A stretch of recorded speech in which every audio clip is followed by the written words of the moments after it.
Jayaseelan for the position of nominating committee member. Thanks very much for agreeing to run for office and agreeing to serve, Dhinu. And I just have a couple questions. First one is a pretty broad background question. Can you please tell us about yourself and your professional background? And make sure please to include any kind of academic and clinical roles you've held, as well as any kind of association or participation roles within AOMT or other major organizations you've held as well. Sure. First, I guess, thank you for the opportunity to run for this office. I guess professionally, my background, I graduated from George Washington University in 2010 with my DPT. And it was during a clinical when I really got into orthopedic manual physical therapy practice. I was doing an internship at UVA with Eric Megrim and the late Jim Bazell.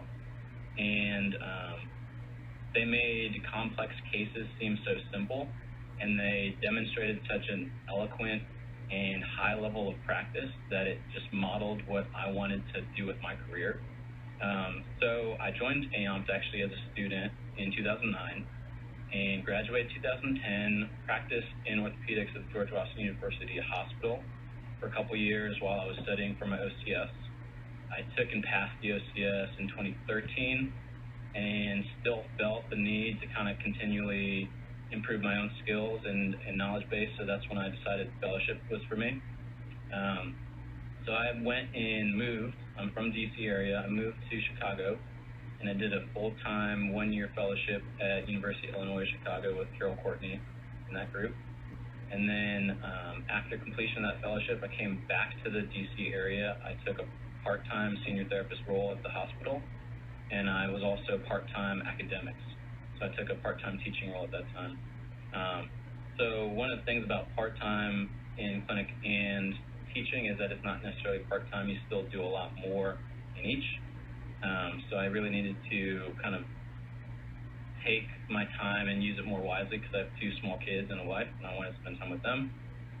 So I took a full-time teaching role a couple years ago, and I teach orthopedics. I teach manual therapy elective. I teach musculoskeletal management, and I also maintain some clinical practice 1 day a week. So I'm PRN at the hospital. In addition, I also do a fair amount of research related to tendinopathy, pain science, patellofemoral pain, and I teach Con Ed with Maitland and Bonte. And then I'm also co-academic director of our residency, our ortho residency we have here, and I'm a senior faculty advisor with Maitland's fellowship, and additional professional roles. I review mostly. I do some personal stuff. I review a lot of journals. So I'm a peer review editor for a number of different journals like JSPT, JMMT, IJSPT. I served on the, I'm an item writer for the ABPTS, and I have helped out AOMT a little bit with some research committee kind of activity. So that's my main kind of general, broad professional background in a nutshell. That is a nutshell. No, thanks very much. Okay, question number 2. What's your vision for AOMT if you're elected as a member of the nominating committee? And by that I mean, what would you like to accomplish during your service, and how would you go about achieving that? Sure. Yeah, I think the mission and vision of AOMT is appropriate. I agree with it, and I think anybody that's in a leadership position of an association or academy should have a shared mission vision. So I'm completely on board with the idea of getting everyone to be free of musculoskeletal pain.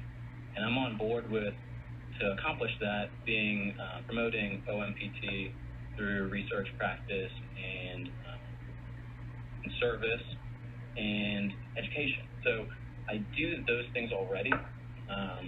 And I think that through election onto the nominating committee, I would bring that same experience and hopefully kind of bolster what's going on already to create more of a shared opportunity to work in the same direction. I think just like with the team, if everyone's not in their roles, of working together, then it doesn't really work well. So as a nominating committee member, I think part of my responsibility would be to identify and provide opportunities for the membership of the Academy to elect appropriate leaders. And I have the opportunity to do a fair amount of that, or experience with that. I've served on a number of search committees within the university for different positions.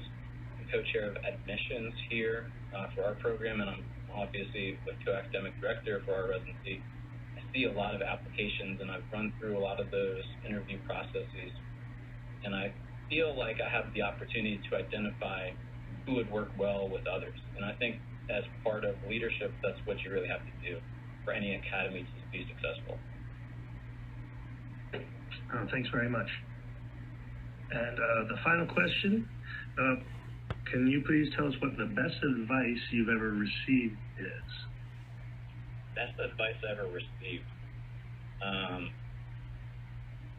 So I've gotten a lot of advice, some from my wife to clean up after myself a little bit better, and I think that's pretty good advice because if I do that, she's happy.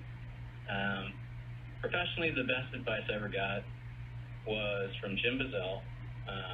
He told me something along the lines of, if you're not getting better every day, or if you're not learning something new every day, you're doing a disservice to yourself and to your profession and to your patients.